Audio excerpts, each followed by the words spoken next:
Mohabbatein, stories behind the artist. एक नए कलाकार की नई कहानी लेकर आप सबकी खिदमत में फिर से हाजिर हैं। हमारी आज की कहानी में मोहब्बत है, अदाकारी है, फनकारी है, यानी कलाकारी है। एक ऐसा किरदार जो मोहब्बत के साथ अपनी कला को जिंदा रखता है और आगे बढ़ाता है। आज के एपिसोड में हम उसी की कहानी सुनाएंगे। उस कलाकार का नाम मीना कुमारी है। शहतूत की शाख पे बैठी मीना बुनती है रेशम के धागे। लम्हा लम्हा खोल रही है, पत्ता पत्ता बीन रही है। एक एक सांस बजाकर सुनती है सौदायन। एक एक सांस को खोल के अपने तन पर लिपटाती जाती है अपने ही तागों की कैदी। रेशम की ये शायर एक दिन अपने ही तागों में घुटकर मर जाएगी। ये नज्म मैंने मीना कुमारी के लिए लिखी है। उनके लिए लिखना तो मैं बहुत कुछ चाहता था, लेकिन नहीं लिख पाया। इसलिए नहीं कि लिख नहीं सकता, बल्कि इसलिए कि मीना कुमारी ने मुझे इसके आगे या इससे ज्यादा लिखने नहीं दिया। उन्होंने ठीक किया, क्योंकि मैं लिखता तो भी क्या लिखता, कैसा लिखता, कितना लिखता।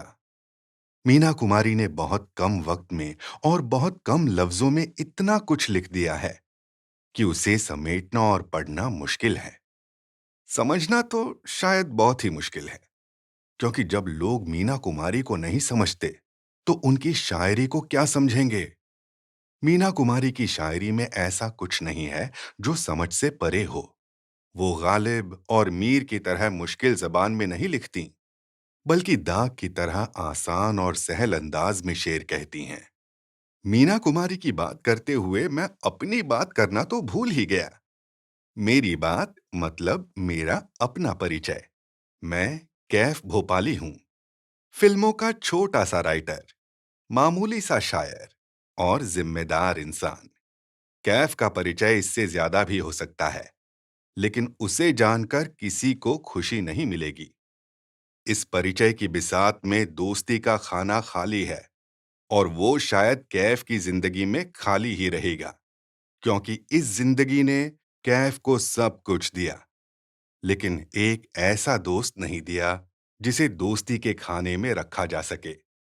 मीना कुमारी से मेरा रिश्ता इसी दोस्ती की बुनियाद पर शुरू हुआ था, जिसे दुनिया ने न जाने क्या क्या नाम दे दिए। दुनिया के दिए हुए नाम हमें बदनाम भी करने लगे। इसी डर से मैंने अपना हाथ पीछे कर लिया, लेकिन भरोसे को आगे रखा। इसी भरोसे ने मीना कुमारी को ये भरोसा दिलाया कि मैं उनकी शायरी का उस्ताद और असली वारिस हूं। जिंदगी का वारिस तो कोई और था। मीना कुमारी ने अपने जज्बात की गठरी यानी शायरी का जखीरा मेरे हवाले कर दिया, और मुझे इस बात की इजाजत दे दी कि मैं उनके बारे में कुछ कह सकूं, उनकी शायरी को दुनिया तक पहुंचा सकूं। कैफ इसी हक से मीना कुमारी की दास्तान सुनाने आपके रूबरू है। कैफ और मीना कुमारी की गुफ्तगू एक फिल्म जैसी होगी, जिसमें हीरोइन के किरदार में मीना कुमारी होंगी और उनके हीरो वक्त के साथ बदलते रहेंगे। इस फिल्म का विलन कौन है, नाम बताना मुनासिब नहीं। हाँ, अगर इल्जाम देना है तो किस्मत को विलन कह सकते हैं। मीना कुमारी ने अपनी शायरी का थैला मुझे थमाया है। दास्तान गोई का हक उनके पास महफूज है। अगर मीना कुमारी से कुछ सुनना है तो मीना कुमारी के पास चलना जरूरी है। शायद वो भी इसी लम्हे के इंतजार में हो कि कोई उनके पास आए और उनकी आप बीती सुने। हाँ कैफ साहब, मैं इसी इंतजार में हूँ कि कोई मेरे पास आए। ये इंतजार मुझे बचपन से जवानी तक रहा। बुढ़ापे की दहलीज शायद मुझे नसीब ना हो, इसलिए उस उम्र के इंतजार का मुझे दुख नहीं है। खैर, मेरे इंतजार को छोड़िए। कहीं मेरे इंतजार में आपका वक्त खराब ना हो। चलिए, आपको मीना कुमारी से मिलवाते हैं। एक छोटी सी लड़की महजबीन के नाम से अपने अब्बा की उंगली थामे बंबई में स्टूडियो के चक्कर काटने लगी। फिल्मी लोगों से मिलने लगी। ये मिलना मिलाना काम आया और मेरे हाथ फिल्मों का काम आ गया। मुझे बाल कलाकार के रूप में फिल्मों में छोटे-छोटे रोल मिलने लगे और बदले में बड़ा पैसा। इस वक्त पैसा मेरे घर के लिए गंगा जल से कम नहीं था, जो मरते हुए को जिंदगी देता है। देखते ही देखते मैं अपने घर के लिए नोट छापने वाली मशीन बन गई। अब हर कोई मेरे बड़े होने का इंतजार करने लगा। बड़े होने का मतलब जवान होना था, क्योंकि हीरोइन का रोल उसी उम्र में मिलता है। जिंदगी के 16 सावन तक पहुंचते पहुंचते मेरा नाम महजबीन से मीना कुमारी हो गया था। नाम बदलने के सफर तक मैं 1 दर्जन से ज्यादा फिल्मों में काम कर चुकी थी। इसी दौरान मुझे विजय भट्ट की फिल्म बैजू बावरा मिल गई। बैजू बावरा ने सबको बावरा कर दिया। फिल्म की सफलता को शब्दों में बताना मुश्किल है। हिंदी सिनेमा का पहला फिल्म फेयर अवार्ड मुझे बैजू बावरा में ही मिला था।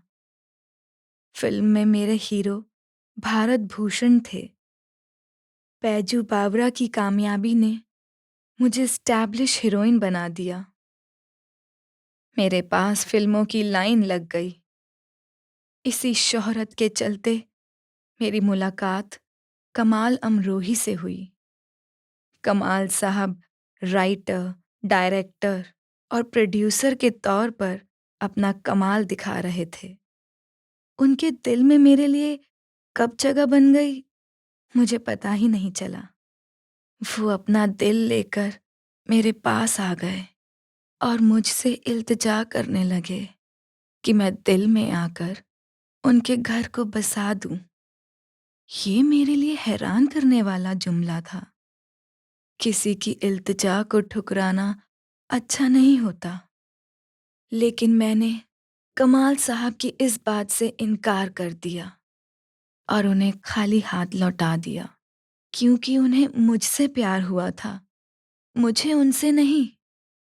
कमाल साहब के प्यार को ठुकराते हुए उस वक्त मैंने जो कुछ कहा था, वो मुझे आज भी याद है।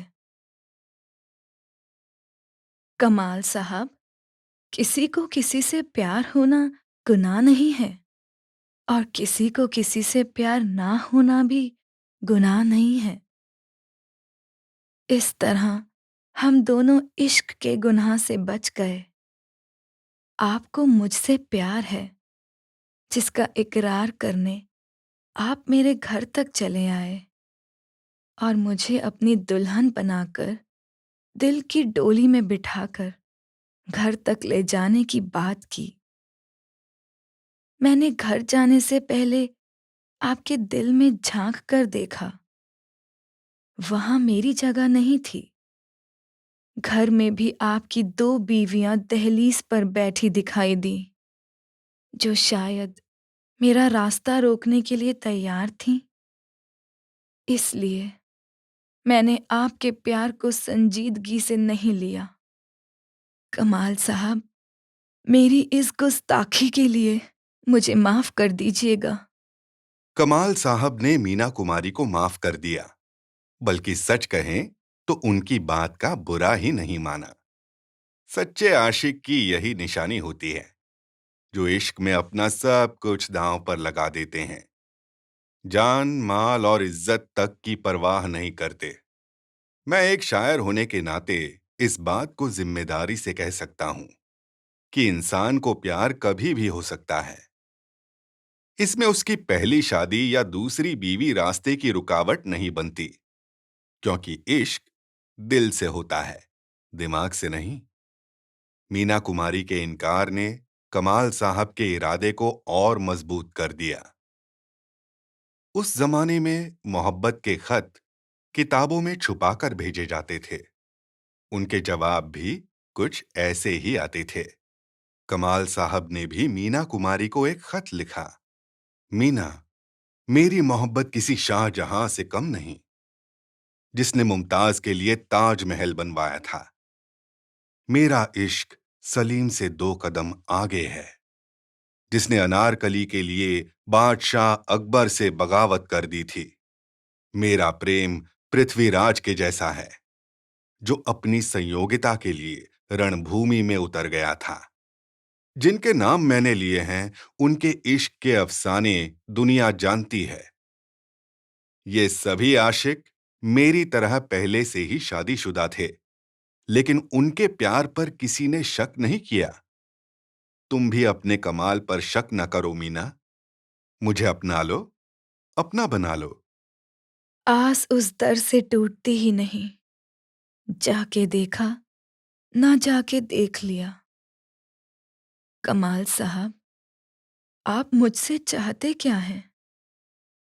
मेरी हंसती खेलती जिंदगी को मिटाने पर क्यों तुले हैं?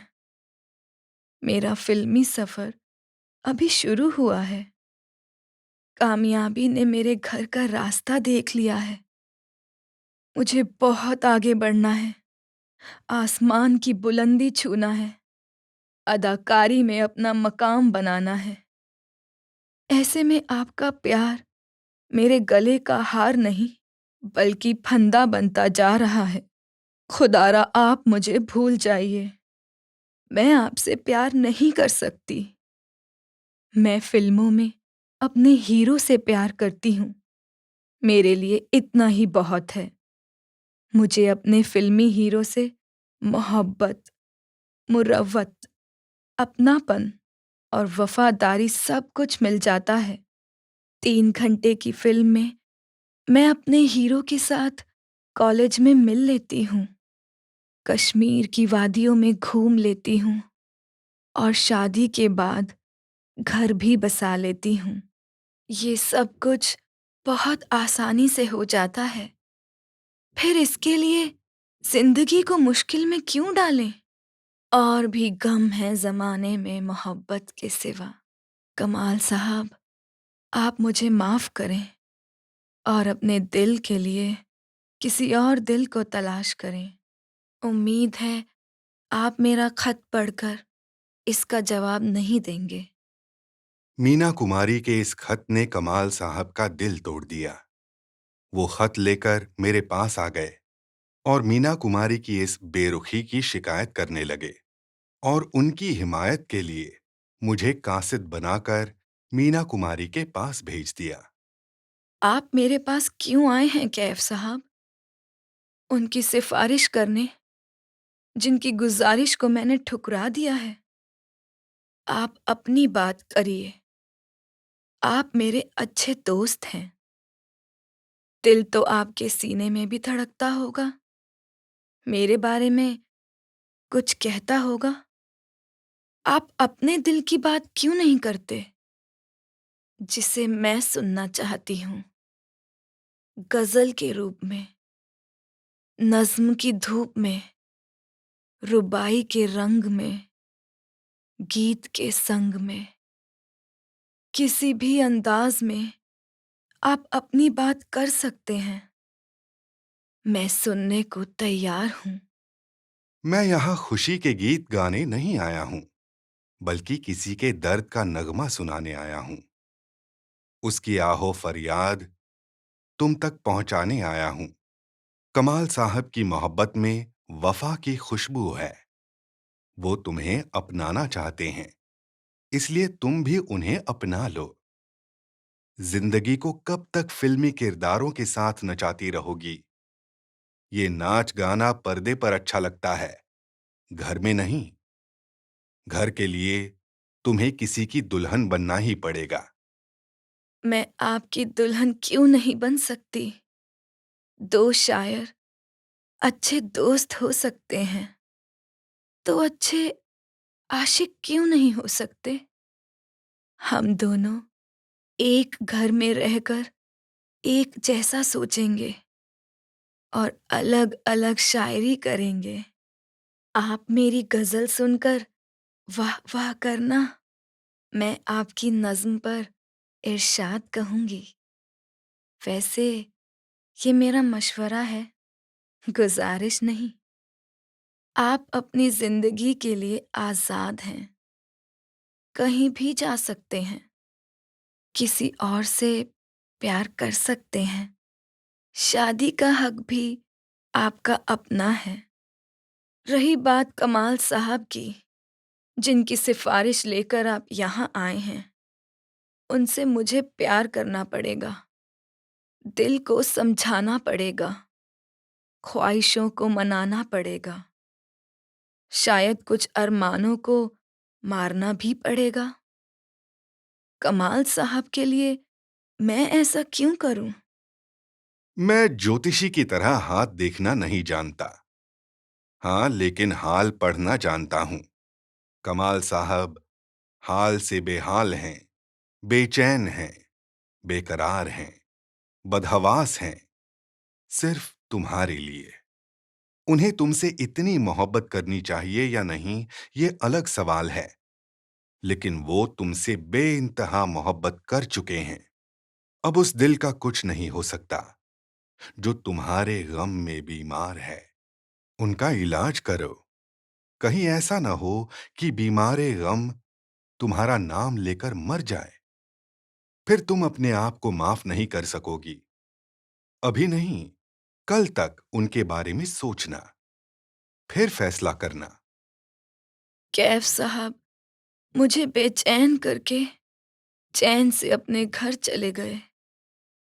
मैं रात भर सोचती रही। मैं रात भर सोचती रही उनकी बातें। कमाल साहब के खत बार-बार पढ़कर दोहराती रही। आज मैं रहकर अपने कल के बारे में सोचती रही। फिल्म के पर्दे और घर के पर्दे का फ़र्क समझती रही। इसी कश्मकश में सो गई। सुबह उठी तो ज़िंदगी को एक नई राह पर ले जाने के लिए तैयार हो गई। मैंने अपनी ज़िंदगी की मंज़िल तय कर ली थी और उस मंज़िल का नाम कमाल अमरोही था। मैंने कमाल अमरोही की मोहब्बत कबूल कर ली थी। अब बस निकाह कबूल करने की देर थी। सोचा ये फ़ैसला कमाल साहब को फ़ोन पर सुना दूँ। फिर सोचा नहीं, उनसे जाकर मिलना ही ठीक रहेगा। अगले ही पल अपनी सोच को फिर बदला और फिर सोचा कि मुझे पहले कैफ साहब से मिलना चाहिए और मैं उनके पास चली गई। मीना कुमारी ने अपना फैसला सुनाकर मुझे हैरान कर दिया। मैं इस हैरानी से बहुत खुश हुआ। हम दोनों कमाल साहब के घर पहुंच गए। कमाल साहब फिल्म के डायरेक्टर थे, इसलिए हमारे एक्सप्रेशन को समझ गए कि उन्हें खुशखबरी देने आए हैं। जरा सी देर में सब कुछ तय हो गया। कमाल साहब ने अगले हफ्ते शादी की तारीख मुकर्रर कर दी। पलक झपकते ही वो दिन भी आ गया जिस दिन का कमाल साहब को इंतजार था। सामने मीना कुमारी दुल्हन के लिबास में बैठी हैं। कमाल साहब भी फूलों का सहरा ओढ़े दूल्हा बने बैठे हैं। मेरी हाजिरी गवाह के तौर पर है और काजी साहब निकाह पढ़ाने के लिए आए हैं। निकाह की रस्म शुरू हुई। दोनों ने कबूल है कहकर एक दूसरे को कबूल कर लिया। इस तरह मीना कुमारी कमाल अमरोही की हो गईं। दुल्हन बनकर मीना कुमारी के जज्बात शायरी में कैसे ढले, ये तो मीना कुमारी ही बता सकती हैं। कमाल, आपकी खातिर मैं सबको छोड़ आई, तमाम ख्वाहिशों से दिल का नाता तोड़ आई। किसी भी शाख से अब मैं नहीं जुड़ूंगी कभी, तुम्हारे जिस्म से अपनी कलम मैं जोड़ आई। कमाल साहब, आपकी मोहब्बत जीत गई और मेरी शिकायत हार गई। मुझे अपनी इस हार पर खुशी है, क्योंकि मैं आपकी जीत में शामिल हो गई हूँ।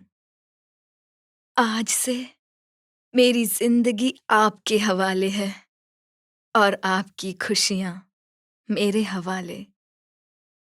कमाल साहब की मोहब्बत और उनसे मीना कुमारी की शादी तक का सफर उनकी जिंदगी का एक हिस्सा है। अभी दूसरे हिस्से का किस्सा बाकी है। इसे सुनने के लिए आप सबको थोड़ा इंतजार करना पड़ेगा। बहुत नहीं, बस अगले एपिसोड तक। मीना कुमारी की मोहब्बत और उनकी शायरी सुनने जरूर आइएगा। Mohabbatein, stories behind the artists.